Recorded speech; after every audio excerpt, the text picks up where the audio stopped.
अगर आप चाहते हैं संगम राजा का वीडियो सबसे पहले देखने के लिए तो हमारे YouTube चैनल को सब्सक्राइब करें और बेल आइकन को दबाना ना भूलें।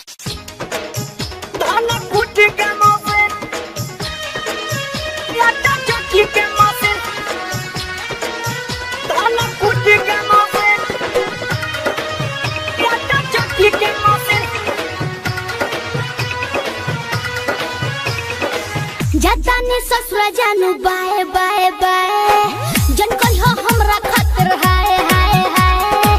जातानी ससुरा जानू बाय बाय बाय जन कहियो हमरा खातिर हाय हाय हाय। जिए के पारे तहरा अब हमरा बिन हा हा जिए के पारे तहरा अब हमरा बिन। तारा ससुरा में तारा ससुरा में जाके किनले हम जमीन उहे जलाइब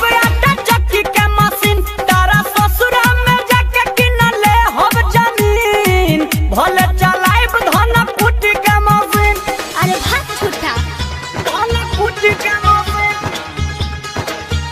आटा चक्की के मशीन धन कुटी के मशीन। रिकॉर्डिंग बाय आशिक स्टूडियो पटना। आटा चक्की के मशीन संगम धन कुटी के मुंडेरा कला महाराजगंज खत्म काला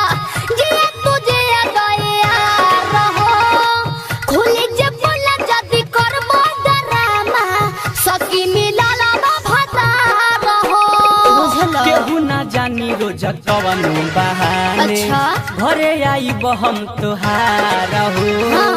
दू चार लफुअन के तोहरे ससुरावा रखम बना के यार हो।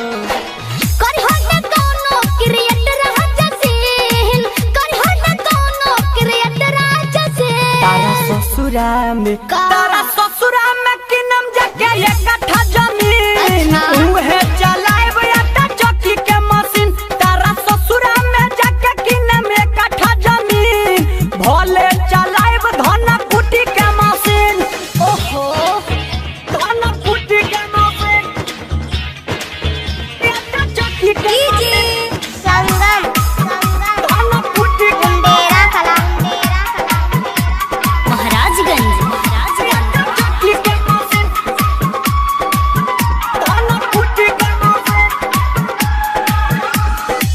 बड़ा फर्नीचर सचो हमारा नसीब के हमरे में बाटे कहे जा हो। दिल्ली बस के करहे ढेर बहदनामी आ जाई फिल्म के नाम हो। चंदन चंचल नाम हौले हमार हो धन कुटे आइब तारा गाँव हो। साचो में घरवा के तहारा सब कुटनी पिसनी पदे में फिर के भाव हो। धोधा मोहब्बत सारा कहत हकेलेन धोधा मोहब्बत सारा कहत हकेलेन। तारा ससुरा में जाके किनले हम जमीन उहे चलाइब धन कुटी के मशीन। तारा ससुरा में किनले एक कट्ठा जमीन उहे चलाइब धन कुटी के मशीन। 91 70 86 42 75।